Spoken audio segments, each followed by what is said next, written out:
Okay, so you guys sent us a ton of stuff this week about The Rivaled Crown by Holly Renee, and it seems like a lot of you are really into this book. Yeah, it looks like we've got the Kindle store page for the book, and we've also got some information about the author, and then a whole bunch of reviews too. Yeah, so this is the third book in her The Veiled Kingdom series, so we're gonna deep dive into all this stuff and see what we can find out. Sounds good to me. Okay, let's start with the basics. The Rivaled Crown, the title kind of gives away that there's gonna be some sort of power struggle, right? For sure, and this is the final book in the trilogy, so it's going to be really interesting to see how everything wraps up. Yeah, definitely. If you haven't read the first two books, then you're going to be jumping into a world that's already been established with all these characters and relationships and ongoing conflicts. Right. And, speaking of established things, it looks like this book is solidly in the romantic fantasy genre. Hmm. I mean, Amazon has it categorized under science fiction and fantasy, and then more specifically, romantic ebooks. And not only that, but it's also listed as a #1 new release in romantic fantasy, so it seems like it's already making a pretty big splash with readers. That's awesome. And it just came out too. The Kindle edition was released on March 18th, 2025, so it's still pretty fresh. Very cool. Yeah, it's a pretty hefty read though, clocking in at 488 pages, but hey, at least the digital version is only 1.5 millibeads, so it won't take up too much space on your device. Yeah, that's true. Okay, so let's dig into the synopsis a little bit. This is where things start to get really juicy. The protagonist finds herself back in the palace, the one place she swore she'd never return to, and she's back under her father's control. Oh, wow. So right off the bat, we've got a situation where the protagonist is trapped and vulnerable.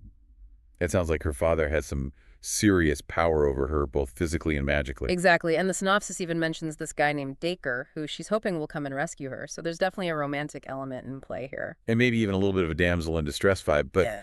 knowing this genre, I'm sure there's going to be a lot more to it than that. Oh, I'm sure of it too. There's always a twist. But, it's not going to be easy for her to escape her father's grasp. The synopsis makes it clear that he's driven by greed, and that's a powerful motivator. Absolutely. And on top of that, it sounds like the entire kingdom is suffering because of the king's actions. It says something about the kingdom withering due to stolen magic. So it seems like there's a So, much bigger problem at play here. oh, for sure. So we've got the protagonist's personal struggles, but then we also have this looming threat to the entire kingdom. It's all connected. Right. And it makes me wonder, where did this stolen magic go and who stole it in the first place? It sounds like this magic is the source of the king's power and also the reason why the kingdom is falling apart. Yeah, it's setting up a really interesting conflict. And, despite her predicament, the protagonist isn't just sitting around waiting to be rescued. The synopsis says that she's lived in the dark for too long and is determined to fight back. So she's definitely not a passive character. I love that it sounds like she's going to have a really empowering arc where she takes control of her own destiny. And that's always a great theme to explore in fantasy. Totally. And, just a small detail that I noticed on the Kindle page, it says that when you buy the book, you're actually buying a license to the content and you agree to the Kindle store terms of use. It's just that standard reminder of how digital ownership works these days. Yeah, I mean, it's something that we all agree to without really thinking about it, but it's an important part of how we access and consume digital content. So true. Okay, so let's switch gears for a second and talk about the author Holly Renee. It says here that she's a USA Today bestselling author and she lives in East Tennessee with her husband and two kids. Wow, that's awesome. So she's a mom balancing family life with writing fantasy novels. That's pretty impressive. Yeah, it's always fascinating to think about how an author's personal life might influence their work, even if it's in a subtle way. I mean, I'm not saying that her kids are going to inspire her to write about magical creatures or anything, but you never know. True, true. And, her author bio gives us some pretty good insight into her style as a writer. It says that her books contain angst, heat, and heart. So then, like, we can expect some intense emotions, some steamy romance, and some really heartfelt moments. Yeah. And, for readers who love romantic fantasy, that's like a dream combination. Sign me up. Right. It sets the stage for a really engaging reading experience. And, it's not all about magic and romance. She also lists some of her other interests, like Mexican food yoga pants reading and spending time with her family. Oh, I love that it makes her seem so relatable. Like she's just a normal person who happens to write amazing books. Exactly. Hmm. It helps to break down that barrier between the author and the reader, and it makes you feel like you could actually sit down and have a conversation with her. Absolutely. And it looks like she's pretty active online too. She has a newsletter and an exclusive reader group on Facebook, so she's definitely engaging with her fans and building a community around her work. Oh, that's great. It's so important for authors to connect with their readers these days, and social media is a great way to do that. And it looks like she has an agent too, Savannah Greenwell at 2 Daisy Media, so she's got some professional support behind her as well. That's awesome. Okay, so now let's get to the part that everyone's been waiting for. What are people actually saying about the rivaled crown? It's got a pretty impressive rating on Amazon, 4.4 out of 5 stars, with 456 ratings. So overall, it seems like people are really enjoying it. Yeah, and if you break down the ratings even further, it's even more impressive. 58% of the reviewers gave it a full 5 stars. Another 30% gave it 4 stars. So that means that almost 90% of the people who read this book had a really positive experience. That's huge. So let's dig into some of the specific feedback. What are people loving about this book? Well, a lot of the reviewers, like Michaela Carney, Christina Borkholder, and Amanda Jarrikayan, they all mentioned how satisfied they were with the ending. And some of them even expressed sadness that the series was over, which I think speaks volumes about how invested they were in the story and the characters. That's bittersweet. But it's also a great sign that the author was able to create a world that people really connected with. For sure. And, another thing that kept popping up in the reviews was the romance between Verena and Dacre. People are calling them a hot power couple. Right. And using terms like devotion and worship and true love. So it sounds like their relationship is a major highlight of the book. Yeah, it seems like Holly Renee really nailed the romance aspect, which is super important in this genre. And, I've seen a lot of comments about Dacre specifically. People are loving his protective nature towards Verena. Someone even said that he's in touch her and die mode. Oh, wow. Yeah, he sounds like a real alpha male who's completely devoted to his woman, which, could be a really popular trope in romantic fantasy. But it's also important to make sure that it's done well and that the female character doesn't get overshadowed by the male character's possessiveness. Totally. It's all about finding that balance. And from what I'm seeing in the reviews, it seems like Holly Renee was able to pull it off. It does sound like it. And, another thing that people are praising is the pacing of the book. Even though there's a lot going on with the war plot and everything, it doesn't feel bogged down or slow at all. And the ending is described as satisfying with the HEA, not just for Verena and Dacre, but also for the side characters, Ren and Kai.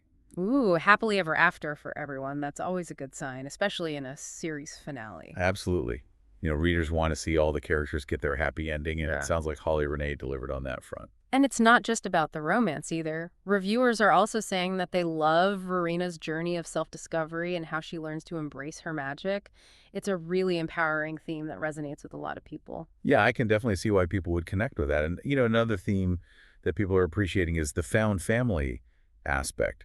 Yeah. It seems like Verena finds a sense of belonging and support with a group of people who become like family to her. It's so true. Why do you think that trope of the found family is so popular in fantasy novels? Well, I think it's because fantasy often deals with characters who are outcasts or who have been rejected by their traditional families, so they find solace and strength in these new bonds that they form with people who accept them for who they are. Yeah, that makes a lot of sense. And it's really cool that one reviewer even compared the rivaled crown to the Throne of Glass series, which is a huge compliment considering how popular that series is in the fantasy world. That's an awesome comparison. And, overall, a lot of reviewers are saying that this book is a must-read for romantasy fans. They specifically mentioned tropes like secret heir, hidden identity prophecies, fated mates, forced proximity enemies to lovers, and betrayal. Wow, that's a lot of tropes. And you know what? It sounds like Holly Renee really knows her audience and what they're looking for in a romantic fantasy novel. Totally. She's hitting all the right notes. And speaking of hitting the right notes, there was one review that I wanted to bring up. This one was from a reviewer named Lily, and she gave the book 4 stars overall. But she did mention that she found the ending a little underwhelming. Oh, interesting. What didn't she like about it? Well, she felt like the big climax happened a bit too late in the book, which made the resolution feel a little rushed. Yeah, I could see how that could happen sometimes when you're trying to wrap up a whole series in one book. It can be tough to find the right pacing and make sure that everything feels earned. Exactly. And there was another reviewer from Canada named Emily who gave the book a 2-star rating, which is pretty rare considering how positive most of the other reviews are. Wow, so what didn't she like about it? Well, she felt like the book wasn't as good as the first book in the series, and she specifically mentioned that the writing was a little repetitive. She even pointed out the phrase, "I'm yours, you're mine," as an example. And she also felt like the book was too long. She said that she could have skimmed about 60% of it. So it sounds like she wasn't a fan of the writing style or the pacing.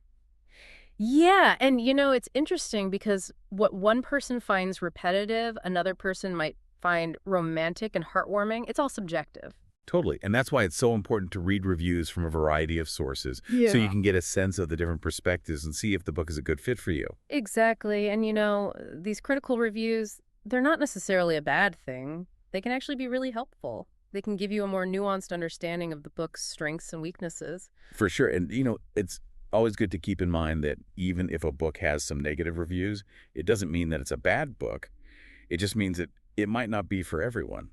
So true. Okay, so to wrap up our deep dive, it seems like The Rivaled Crown is a highly anticipated and mostly well-received conclusion to Holly Renee's The Veiled Kingdom series. Yeah, it sounds like she really stuck the landing with this one and delivered a satisfying ending for most of her readers. Right. And, it's been praised for its intense romance, its empowering themes, and its embrace of those classic romantic tropes that we all know and love. And even though there were a few critical reviews, the vast majority of readers seem to have really enjoyed this book. Yeah, so if you're a fan of romantic fantasy and you're looking for a new book to sink your teeth into, then The Rivaled Crown might be just what you need. Agreed. It sounds like a really fun and engaging read. And that brings us to our final thought for you guys. Considering the passionate reactions to The Rivaled Crown and the undeniable popularity of those classic romantasy tropes, like the secret air-fated mates, enemies to lovers, and all that good stuff, what is it about this particular combination of romance and fantasy that so deeply captivates readers? Yeah, it's a really interesting question, and I think it has something to do with the escapism